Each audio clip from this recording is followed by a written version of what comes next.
मरीचि के भव से आज आगे बढ़ेंगे हम 16वें भव में परमात्मा की चेतना, प्रभु महावीर की चेतना। बीच में जो भव आए ना, वो कैसे थे? पहले एक गीत गाती हूं मैं प्रभु के लिए उसी भव का, फिर उसके बाद थोड़ी सी बात करते हैं, साझा करेंगे, सीखेंगे। जीवन जीने का ढंग अगर किसी को सीखना है, मुसीबतों में कैसे चलना है, संघर्ष को सहयोग कैसे बनाना है, ये भगवान महावीर की गाथा, ये जीवन गाथा हमें सिखाती है। बस एक बार इसका श्रद्धा भाव से अवलोकन कर लो, जीवन जीना आ जाएगा। कभी दुखी नहीं होंगे, परेशान नहीं होंगे। ये पावन गाथा, ये पावन गंगा, ये पावन त्रिवेणी संगम, ये क्षीर सागर की यात्रा, उजाले की यात्रा, प्रकाश देने वाली यात्रा, जन्मों जन्मों के अंधकार को मिटाने वाली परमात्मा की ये दिव्य गाथा। आओ श्रद्धा से जुड़कर, मन से, वचन से, काया से इस यात्रा को आनंद के साथ आगे बढ़ाते हैं। कल आप सुन रहे थे मरीचि, वो मरीचि जिसे सौभाग्य मिला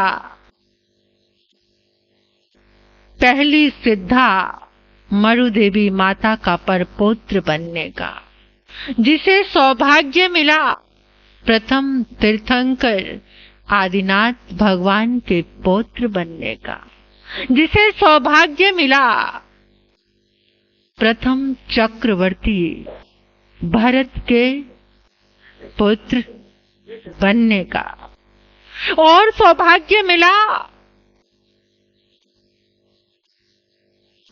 तीन तीन पदवियों के मालिक बनने का। परमात्मा ने अपने मुखारविंद से धर्म सभा को बताया, भरत तुम्हारा ये पुत्र इस आने वाली 24वीं में चरम तीर्थंकर बनेगा, 24वां अवतार बनेगा। यही वासुदेव पदवी का मालिक बनेगा, यही चक्रवर्ती पद को धारण।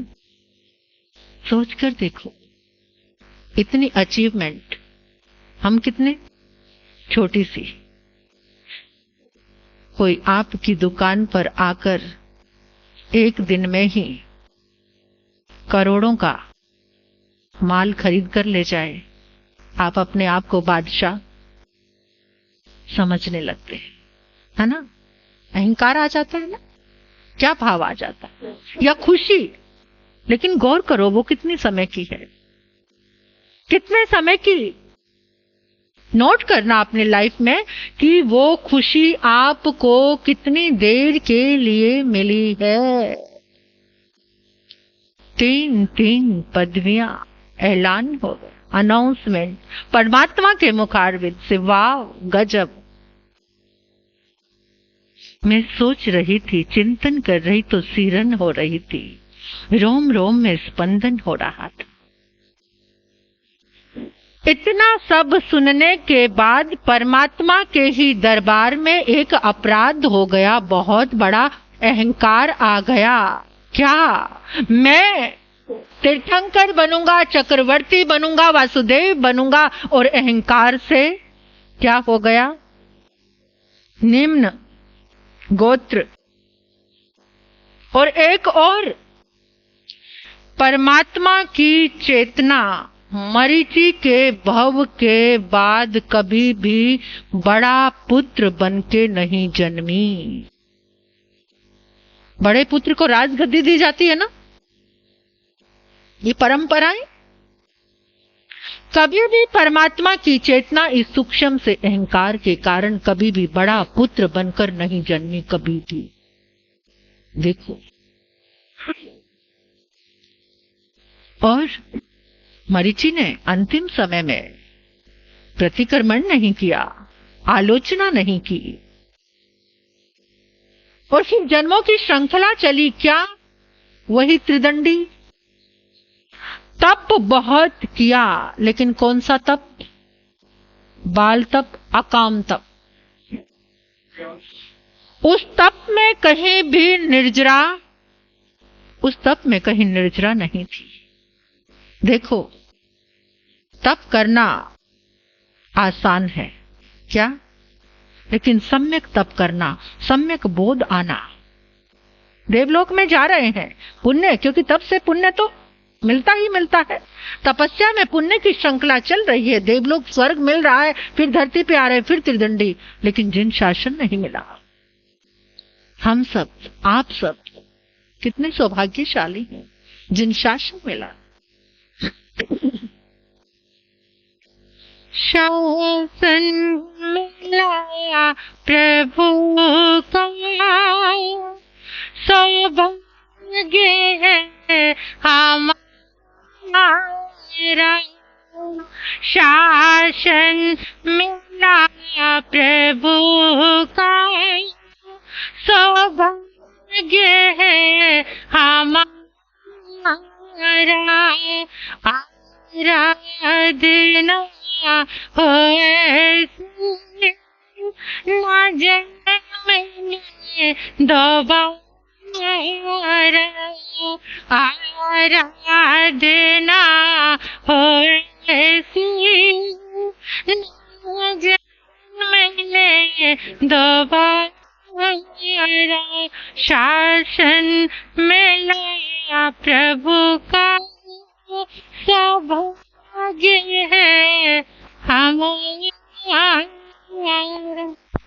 प्रभु का शासन मिला है, फिर भी हम सब अगर थाली के बैंगन बनकर इधर उधर क्या लुढ़कते रहें तो? बहुत समय हो गया सामायिक करते हुए। एक दोस्त ने आकर बताया, अरे पता है, मैं अमुक दरगाह पे गया था और वहां जाकर एक चादर चढ़ाई, मेरे तो वारे न्यारे। आप क्या करेंगे? क्या करेंगे? पतली गली से चुपचाप? ये शासन के प्रति श्रद्धा है आपकी? ये अरिहंत परमात्मा के प्रति श्रद्धा है आपकी? अगर ऐसी खामी कोई आपको महाराज के अंदर नजर आ जाए तो पूरी दुनिया में ढिंडोरा पीटने के लिए तैयार हो जाओगे, बख्शोगे नहीं।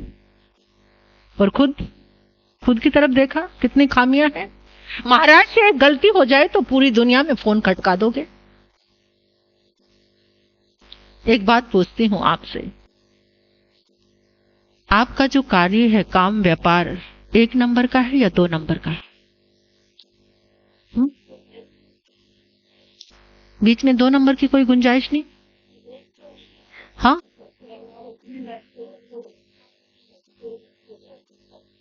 मेहनत नहीं, 2 नंबर का काम तो करते ही हो, चाहे सरकार की तरफ से प्रूव नहीं है आपके 1 नंबरी हैं, नहीं है तो क्या है?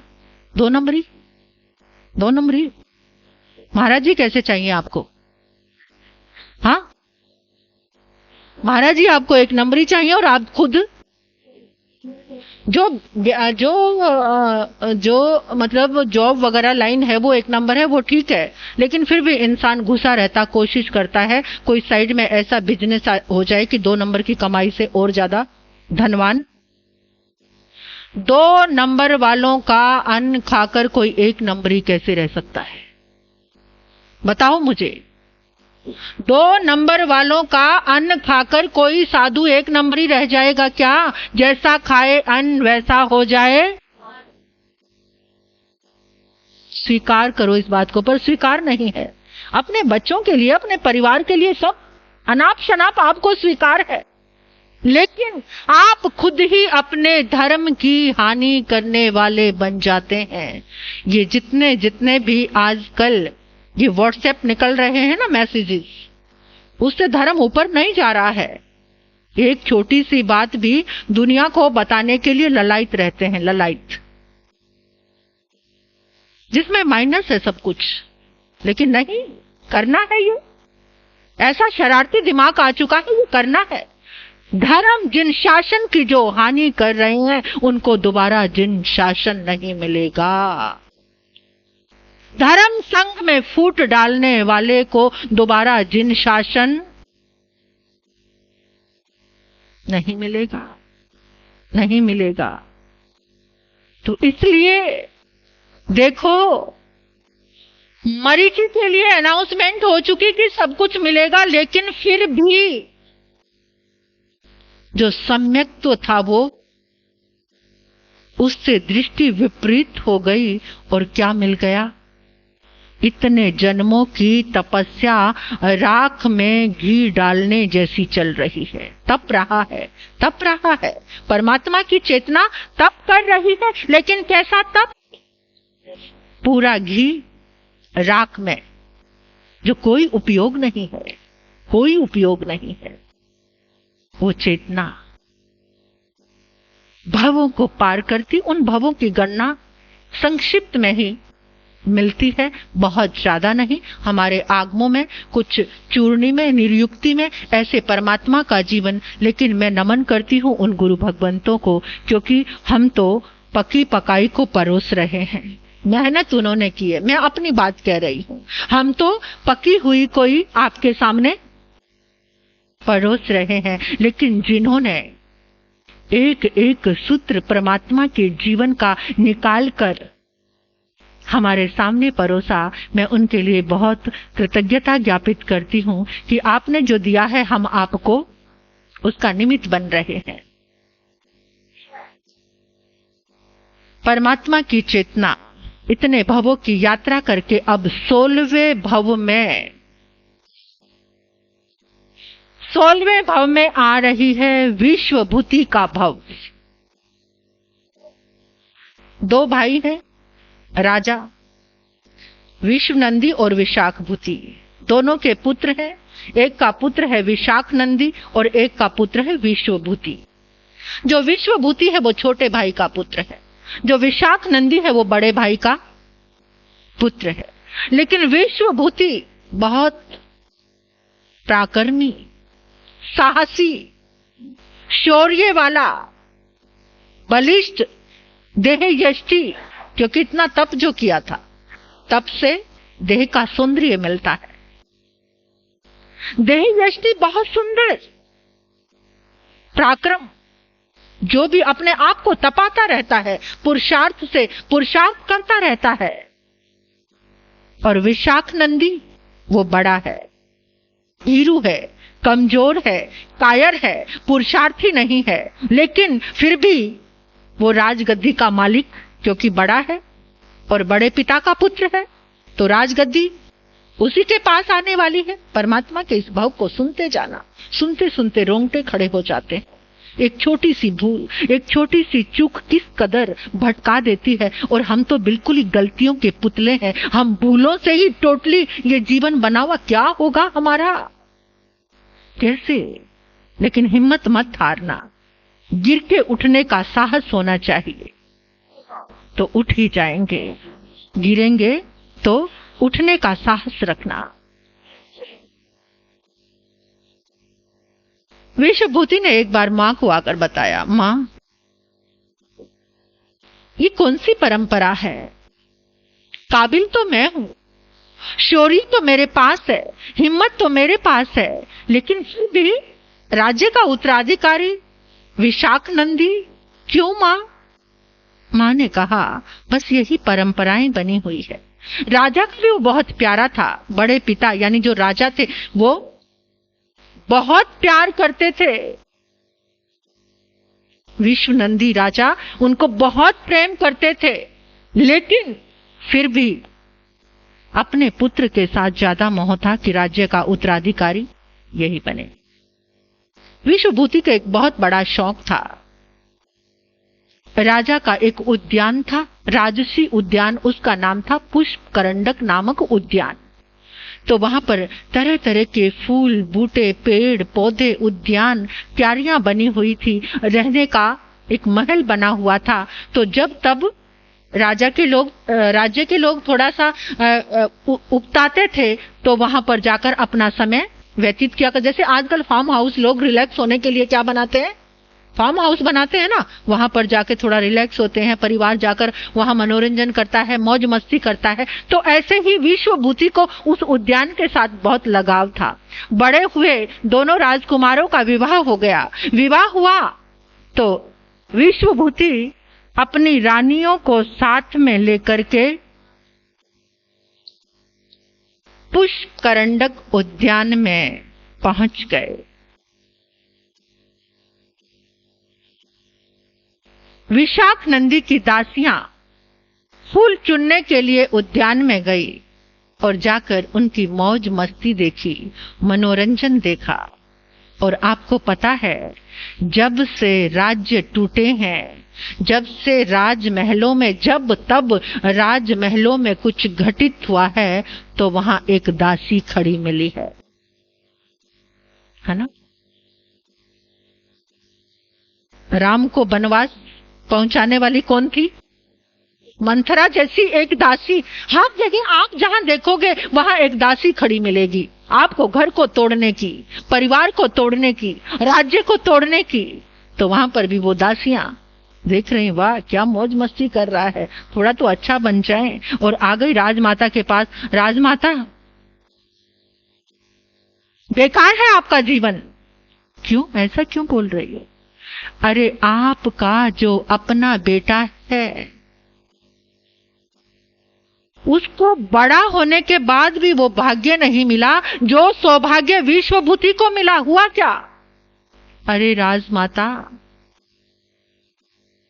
विशाख नंदी को वो नहीं मिला। देखो कितना चैन से, आराम से अपनी रानियों के साथ मनोरंजन कर रहा है उद्यान में, और आपका बेटा इधर उधर डोलता रहता है। कभी वो सुख उसने पाया ही नहीं जो विश्वभूति को मिल रहा है। बस राजमाता को सुनना था, बात लग गई दासी की, और कुछ आव देखा ना ताप, जाकर कोप भवन में चली गई। राजा को पता चला, रानी कोप भवन में चली गई। राजा तुरंत सब कुछ छोड़कर कोप भवन में पहुंचा और रानी से पूछा, क्या बात हो गई, ऐसा क्या अनिष्ट हो गया कि तुम्हें कोप भवन में जाने की जरूरत पड़ गई? आपको पता, देखो कैसी व्यवस्थाएं होती थी।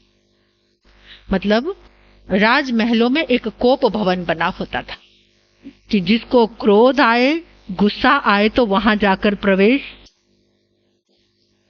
यानी पूरी जगह वो क्रोध की, नाराजगी की वाइब्रेशन ना फैले। एक सुंदर व्यवस्था थी देखा जाए तो। एक ऐसा कमरा, एक ऐसा कक्ष कि कोई भी नाराज होता तो कोप भवन में चला जाता था, यानी पूरा वातावरण दूषित ना हो और सबको पता भी चल जाए। और आजकल का क्रोध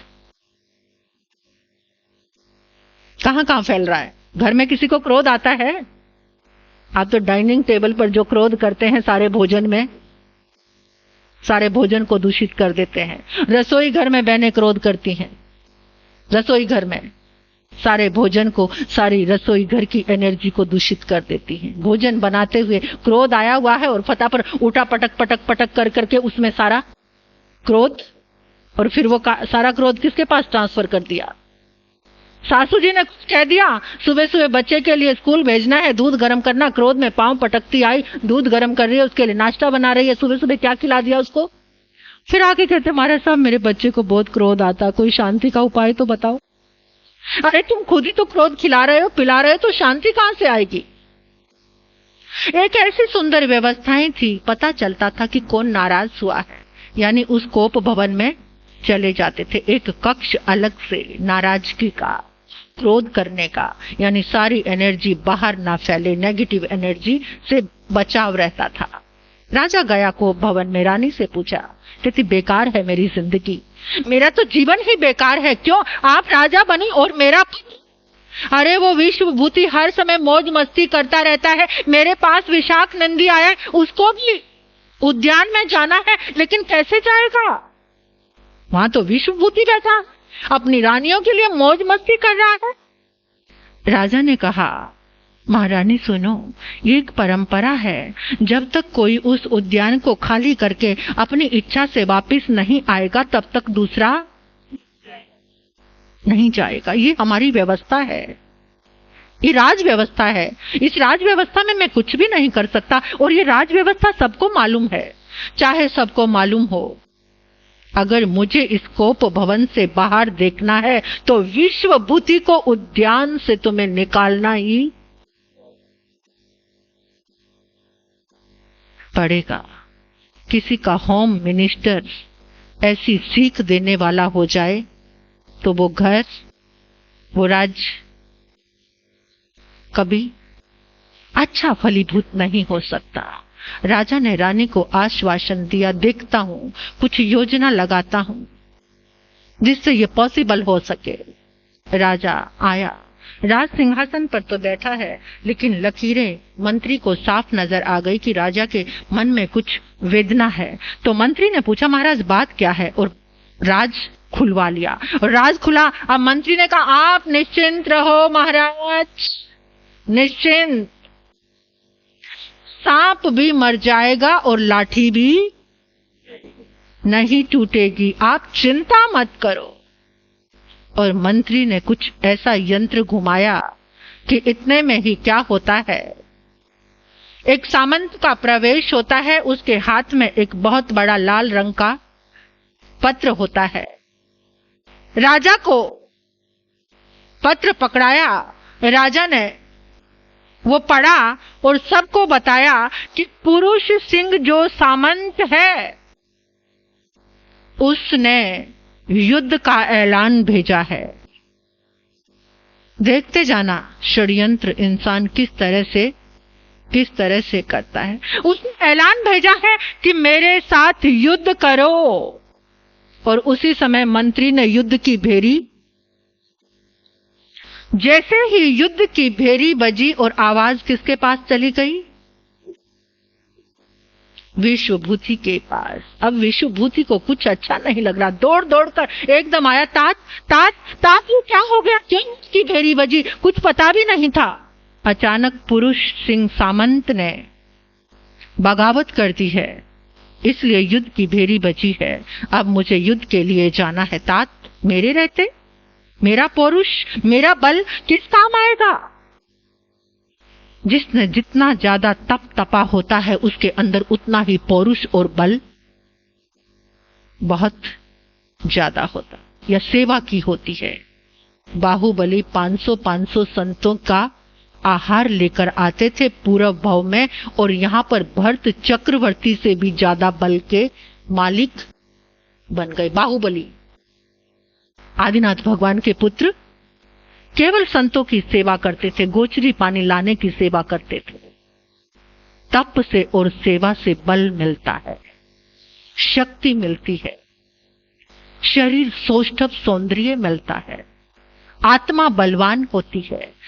लेकिन अगर उस तप के साथ सम्यक ज्ञान पूर्वक तप, जिसमें किसी तरह की कोई लालसा नहीं, कोई कामना नहीं, कोई प्रसिद्धि की नहीं, केवल निर्जरा को लेकर केवल आत्मा के लिए किया गया तप, चाहे वो एक नवकारसी तप ही क्यों ना हो।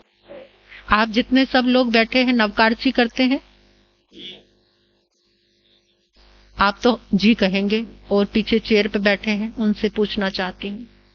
सूर्य उदय के 48 मिनट बाद मुंह में कुछ डालना, ये एक छोटा सा नवकारसी तप है।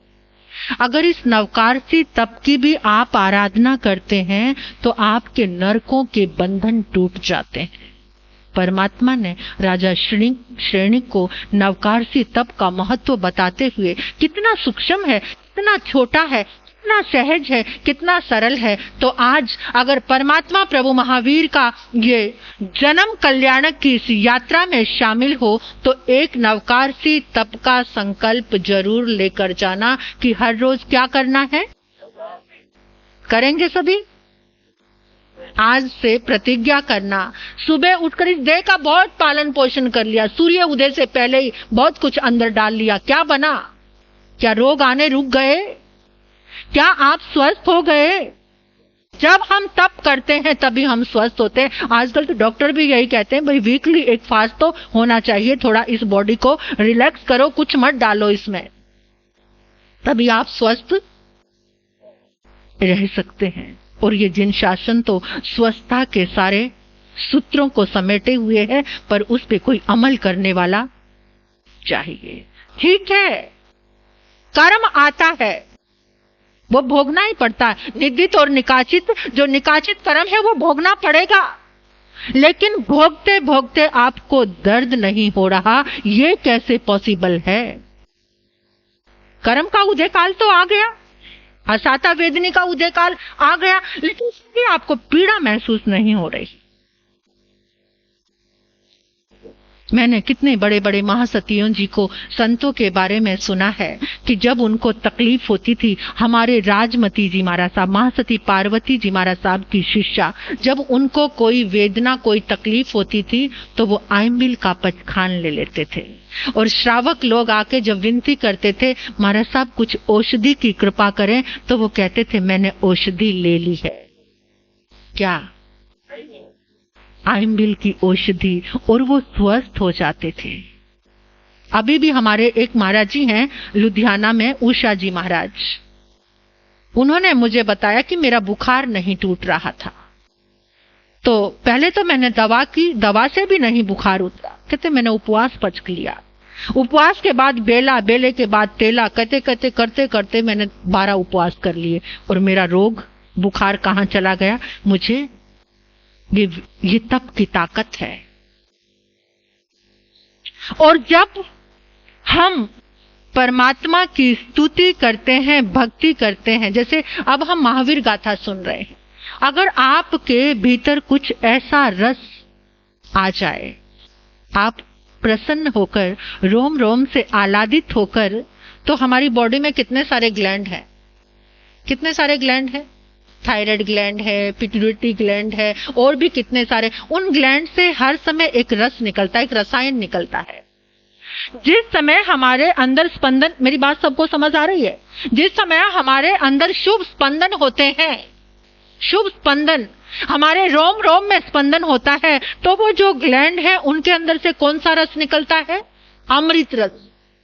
वो अमृत रस पूरी बॉडी में फैल जाता है। आपको जो दर्द चल रहा है उसकी अनुभूति नहीं होती, यानी वो पेन किलर का काम करता है।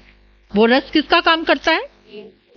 आपने देखा होगा कितने लोगों को उनका आत्मविश्वास, धर्म की शक्ति ऐसी है, कैंसर है फिर भी मुस्कुरा रहे हैं, कोई बात नहीं, हम ठीक हो जाएंगे, क्योंकि परमात्मा से, परमात्मा की भक्ति से, तप से, जप से, मेडिटेशन से, स्वाध्याय से इतना विश्वास जुड़ा हुआ है।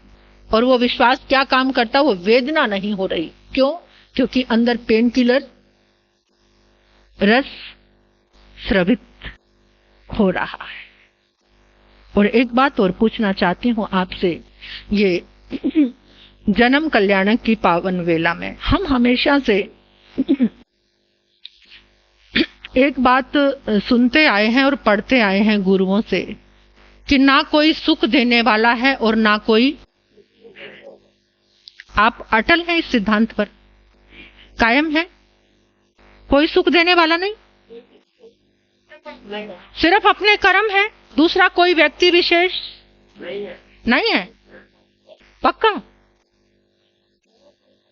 अरे जब तीर्थंकर के 5 कल्याणक होते हैं तो 2 घड़ी के लिए तीनों लोकों में शांति, नरक में भी जहां हर समय वेदना चल रही है, 2 घड़ी के लिए वहां दुख दर्द समाप्त हो जाता है। फिर कोई सुख देने वाला है या नहीं? बता दो जरा। नियम? अभी नियम कहां से आ गया? उस समय 2 घड़ी के लिए सारा दर्द मिट गया, नरक के जीवों का भी दर्द मिट गया। ये कैसे मिटा? जब तीर्थंकर के अंदर इतनी ऊर्जा होती है, इतनी शक्ति होती है, उन जो नरक के नेड़िए है ना, उनका दर्द वैसे का वैसे चल रहा है, लेकिन उस दर्द से ज्यादा सुख के पुद्गल उनके पास पहुंच गए।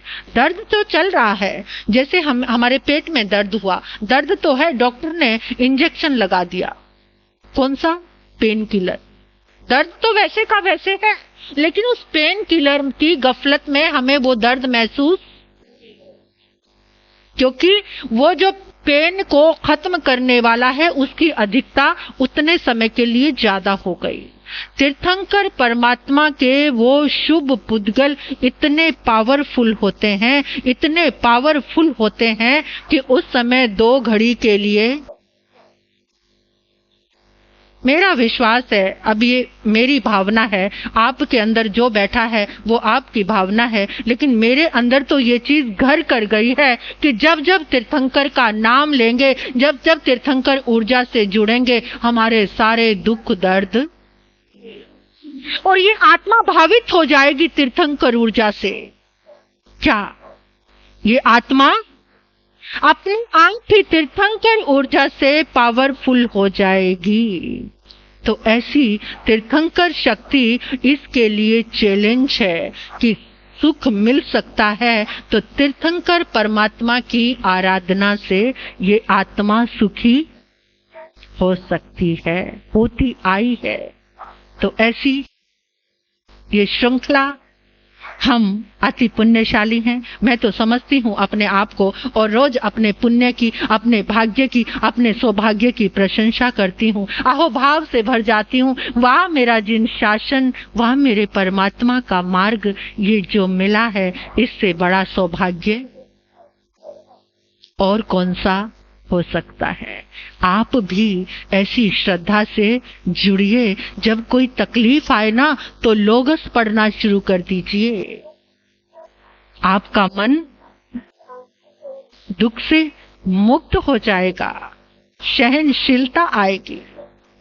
अब वो विश्वभूति राजा के सामने खड़ा है और क्या कह रहा है?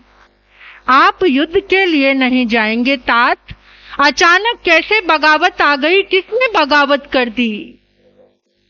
मैं देख लूंगा। मेरे रहते एकदम राजा को नाज आया, काश ये विश्वभूति मेरा पुत्र, अभी भी लकीर मिटी नहीं है, काश, अरे तेरा ही तो पुत्र है, दिल से स्वीकार करके देख, छोटे भाई का पुत्र, अपना पुत्र, क्या फर्क है? काबिल है, लेकिन अंदर से आह भर रहा है, काश ये विश्वभूति मेरा पुत्र होता। और उसी समय विश्वभूति ने कहा, सब एक तरफ रहेंगे, ये अकेला विश्वभूति विजय लेकर आएगा तात, आप चिंता मत करो। एकदम मंत्री आया, रानियों को तो वहीं छोड़कर आया। मंत्री कमेंट करने से नहीं चुका, टीस देने से, अरे तेरी रानियों का क्या होगा, जा उनके पास ही, तुझे कहां फुर्सत है? मैं उनका गुलाम नहीं हूं, मुझे राज्य की व्यवस्थाएं कैसी होती हैं वो सब अच्छी तरह से आती हैं। जो गुलाम होते हैं वो वापस जाते हैं, और जो स्वतंत्र होते हैं वो अपने कर्तव्य निभाते हैं। ये मेरा कर्तव्य है, मैं स्वतंत्र हूं। एकदम तो राजा को चोट लगी, क्योंकि गुलाम कौन था? पत्नी का कहना मानकर षड्यंत्र कौन कर रहा था? राजा कर रहा था। एकदम तो चोट लगी, लेकिन पी गया। उधर से विश्वभूति सैनिकों को लेकर चल पड़ा, आगे बढ़ा, और आगे बढ़कर एक सैनिक को पुरुष सिंह सामंत के पास देकर भेजा कि तेरी औकात कब से ऐसी हो गई, मेरे तात से भिड़ने की ऐसी सामर्थ्य तेरे पास कब से आ गई? तूने देखा नहीं, मुझे भूल गया कि मेरे तात के पास एक ताकत है विश्वभूति के रूप में।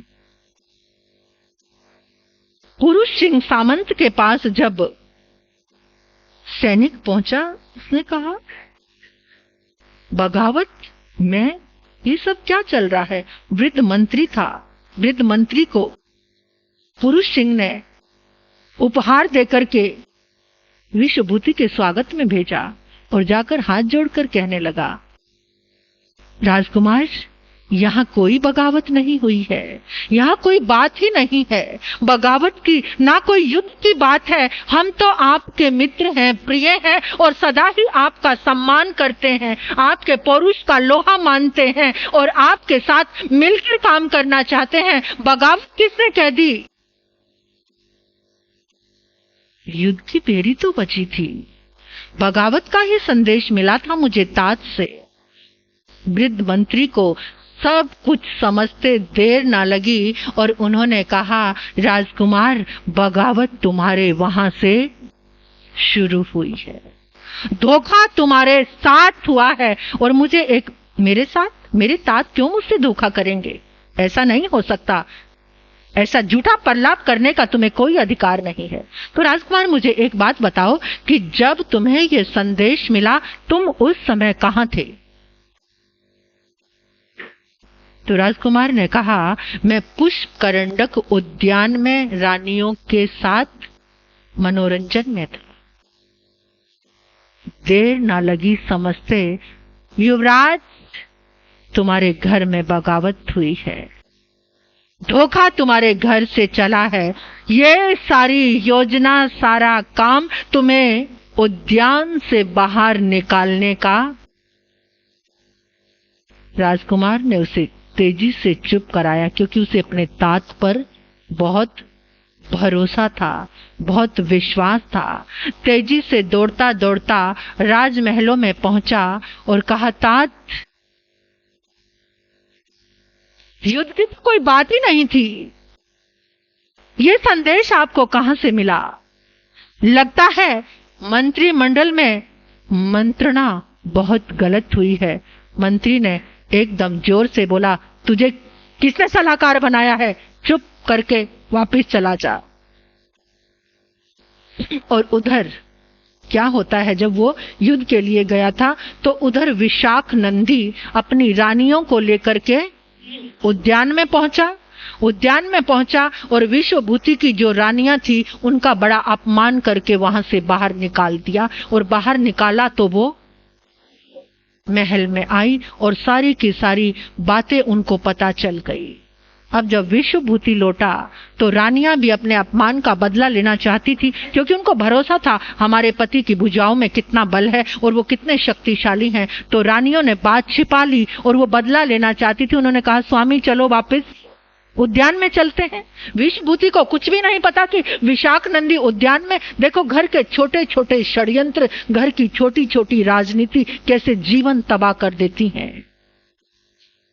जिस घर में राजनीति आ जाती है वो घर घर नहीं रहता। जिस घर में तानाकशी से बात होती है, समाधान नहीं होते, वो घर टूटते देर नहीं लगती। जिन घरों में साफ सुथरी बात नहीं होती, छिपाव दुराव होता है, धोखे होते हैं, तभी ये सामूहिक परिवार आज टिक नहीं पाते हैं।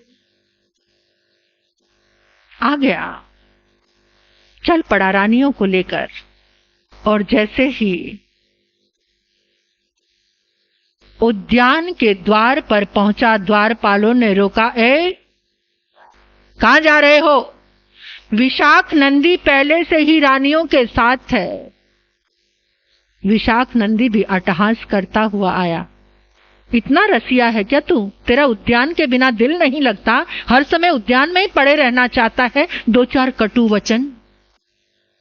इतना अपमान जब हुआ, सारी की सारी बात और उस बूढ़े मंत्री की सब बातें एकदम समझ में आ गई कि धोखा, दगाबाजी और बगावत तेरे घर से ही शुरू हुई है। तुझे उद्यान से निकालने के सारी की सारी बातें समझ आ गई। इतना क्रोध आया, इतना आक्रोश आया,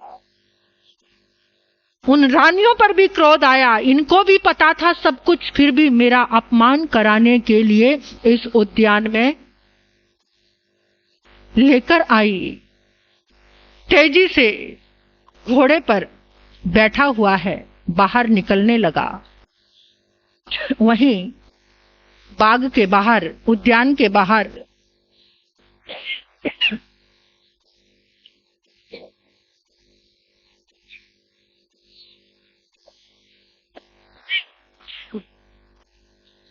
कबीर का बीज था, कबीर के बीज का एक पौधा था, पेड़ था, महाशाल पेड़ जिसको कहते हैं। उसको जोर से लात मारी कहते हैं। उसके जो फल होते हैं वो गिरते नहीं हैं, बहुत मुश्किल से तोड़ने पड़ते हैं। लेकिन जैसे ही उसने लात मारी, सारे के सारे फल नीचे गिर गए।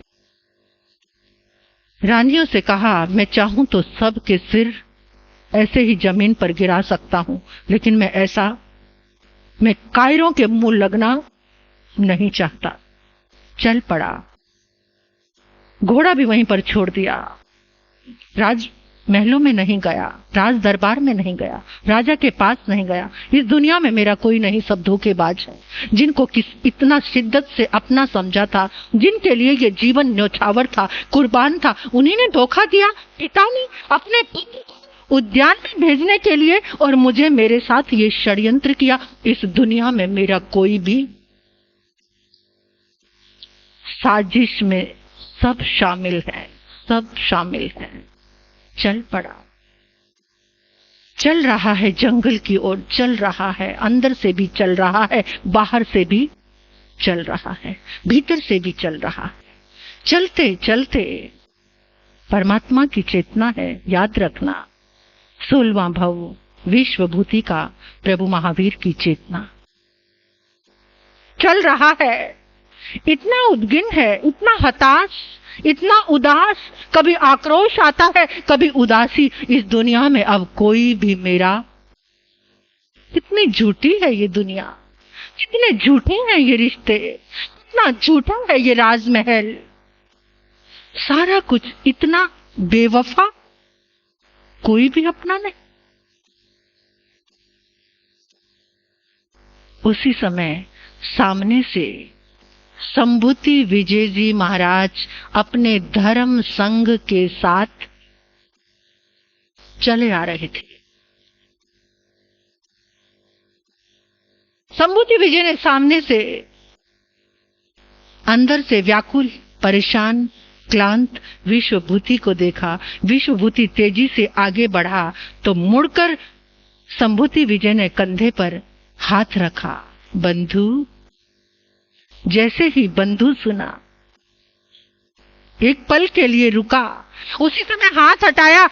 मैं किसी का बंधु नहीं, मेरा कोई बंधु नहीं है, मैंने देख लिया यहां कोई किसी का बंधु नहीं है। विश्वभूति ने कस के हाथ पकड़ लिया। बंधु, मैं तुम्हारा बंधु हूं। हाथ जोर से पकड़ा, छूट ना पाया। सिर पर हाथ फेरा, हाथ फेरते फेरते पीठ तक हाथ लेकर गए। जो शेर था धीरे धीरे सारा कुछ गल गया, जो भीतर भरा हुआ था वो पिघलने लगा। हाथ पकड़कर एक तरफ लेकर चले गए और वो फूट फूट कर चरणों में गिरकर रोने लगा। इस जीवन से अब प्यार नहीं है, बस मौत चाहिए, मौत। मैं मरना चाहता हूँ, इस दुनिया में कोई भी नहीं है, मैंने सब को देख लिया, अब सिर्फ मुझे मृत्यु चाहिए। संभूति विजय कहने लगे, दूसरों के लिए अपने दुश्मन बन रहे हो। जो मौत की बात करता है, आत्मघात की बात करता है, वो अपना सबसे बड़ा दुश्मन होता है। अपनी आत्मा का घात करने वाला अपना सबसे बड़ा दुश्मन होता है। तुम अपने दुश्मन बन रहे हो, कायरों के कारण अपने से दुश्मनी कर रहे हो।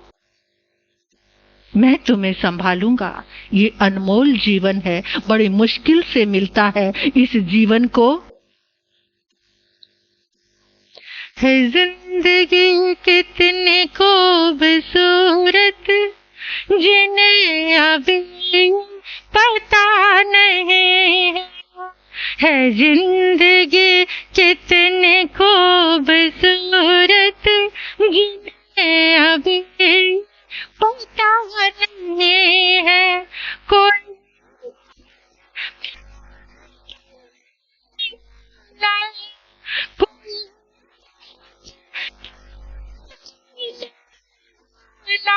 ये तक मिला नहीं है जिंदगी कितनी खूबसूरत जिन्हें अभी ये पता नहीं है। ये जिंदगी कितनी खूबसूरत है, सच्चे प्रेम करने वाले ने संभाल लिया। विश्वभूति, ये जीवन दोबारा मिले, इस रूप में मिले या ना मिले कह नहीं सकते। अपने से दुश्मनी मत करो वत्स, अपने से दुश्मनी मत करो वत्स। सोचो, सबने धोखा किया है, तुम अपने साथ धोखा मत करो, तुम अपने साथ दगा मत करो, तुम अपने साथ बगावत मत करो। देखो, सब कुछ शांत हो गया विश्वभूति का, सब कुछ शांत हो गया और विश्वभूति हाथ जोड़कर खड़े हैं। बस अब तो अपने समान बना दो। क्या? अब तो अपने समान बना दो, साधु बना दो और कुछ भी नहीं चाहिए। और संभूति विजय ने विश्वभूति को विश्वभूति मुनि बना दिया। उधर जब विश्वभूति चला था, राजा को पता चला कि उद्यान से कबीठ के पेड़ को गिरा करके विश्वभूति चला गया। मंत्री को कहा था, मंत्री उद्यान तो मिल गया लेकिन विश्वभूति तो बहुत महंगा सौदा कर लिया। एक उद्यान के लिए विश्वभूति को खो दिया जो मेरे प्राण था। मंत्री कहता, कुछ नहीं होता, ऐसे सीख देने वाले पास में बैठे हो ना तो सत्यानाश। और क्या हो सकता है? सत्यानाश। ऐसे जब सिखाने वाले बैठने वाले पास में हो, किसी की बातों से जब तुम्हें बगावत की दुर्गंध आए या तुम्हारा घर टूटने वाली कोई बात नजर आए, बहनों से आप सब से कहती हूं, तो तुरंत उसका साथ छोड़ देना। तुम्हारे धर्म में, कार्य में, व्यापार में जो तुम्हारे अंदर नेगेटिविटी भरनी शुरू करते, तुरंत उसका साथ, उससे अलग हो जाना। अब विश्वभूति तो मुनि बन गए, खबर पहुंच गई, विश्वभूति मुनि बन गए, मुनि बन गए। अब राजा मंत्री को कह रहे हैं, देखला मैं कहता था ना कि विश्वभूति खो जाएगा, विश्वभूति खो गया। मंत्री कहता, अभी एक बात और अपने हाथ में है। अरे साधु तो तभी बनता जब कोई आज्ञा होती है, तुम्हारी आज्ञा ही नहीं, चलो उसको लेने चलते हैं, चलो। अब सब घड़ी की सुई कह रही है, ये विश्वभूति का प्रवाह बहुत लंबा है, कल उसको हम पूरा करेंगे। कैसे उजाले में पुनः उजाला आ गया, साधु बन गया, लेकिन उसी उजाले में अगर जागरूक नहीं होते, उजाले में भी संभल कर चलना पड़ता है। खाली अंधेरे में ही संभल कर नहीं चलना पड़ता, उजाले में ज्यादा संभल कर चलना चाहिए। जब चारों तरफ जय जयकार के नगाड़े बज रहे हो ना, तो उस समय संभलने की बहुत बहुत जरूरत है। अपमान में तो फिर भी संभल जाओगे, लेकिन जब जय जयकार हो रही हो तब संभलना बहुत जरूरी है। लेकिन उजाले में फिर से कैसे अंधकार आने वाला है, कैसे तूफान आने वाला है। उजाला पाया, ये परमात्मा की चेतना बहुत बहुत कठिनाइयों से गुजर रही है, बहुत कठिनाइयों से। अभी विश्वभूति के जीवन में एक ऐसा अद्भुत मोड़ आएगा जहां पर अगर वो खुद को संभाल लें तो शिखर पर जाकर बैठ सकते हैं, लेकिन आसपास ऐसे निमित्त होते हैं वो संभलने ही नहीं देते। जब निमित्त तुम्हारे ऊपर प्रभाव करते हैं या तुमने बिल्कुल निमित्त को निमित्त ही समझ लिया है तो वो प्रभाव नहीं करेंगे। जब तुम स्वयं खुद के संचालक बन जाते हो, जब तुम्हारे जीवन का रिमोट किसी और के हाथ में थमाते हो, तो फिर वो जो भी चैनल चाहे तुम्हारे पास चला देता है। यही हो रहा हमारी जिंदगी में। क्या हमारे जीवन का रिमोट किसके पास है? बाजू वाले के पास। हमारे जीवन का रिमोट बाजू वाले के पास है। वो दबाता है जो नंबर, वही चैनल। प्रेज करती, आप खुश हो गए। बुरा बोल दिया तो आप उदास हो गए, चेहरा लटक गया। किसी ने तुम्हारे ड्रेस सेंस की तारीफ कर दी तो तुम फूले नहीं समाते, और किसी ने कह दिया क्या पहन कर आए, किसकी चॉइस है, बिल्कुल भी अच्छे नहीं लग रहे हो, और उसी समय क्या हो जाता है? पूरे डाउन हो जाते हैं। तो इसलिए परमात्मा के इन दिव्य चरित्र को, इस दिव्य गाथा को एक सोने का पात्र बनाकर बैठना, तभी ये दूध अमृत तुम्हारे अंदर जाएगा। परमात्मा ये की यात्रा, ये जिनवाणी के बोल एक ऐसी यात्रा, एक ऐसा दूध है, शेरनी का दूध, जो किस में टिकता है? सोने के। अपने हृदय को सोने का पात्र बना लेना। मिट्टी का पात्र लेकर मत बैठना, टूट जाएगा, बिखर जाएगा सब। ये अनमोल, ये अवसर मिला है हमें, ये सुंदर दिन मिले हैं हमें, ये प्यारी यात्रा में हम चल रहे हैं। तो परमात्मा की इस यात्रा में सोने के पात्र बनकर बैठ जाओगे तो ये भरते चले जाओगे, सुरक्षित हो जाओगे। इतना ही मेरा सौभाग्य, आप सभी का सौभाग्य। इस सौभाग्य की अनुमोदना करते हुए अपने स्थान को ग्रहण करती हूँ, शब्दों को विराम देती हूँ। कल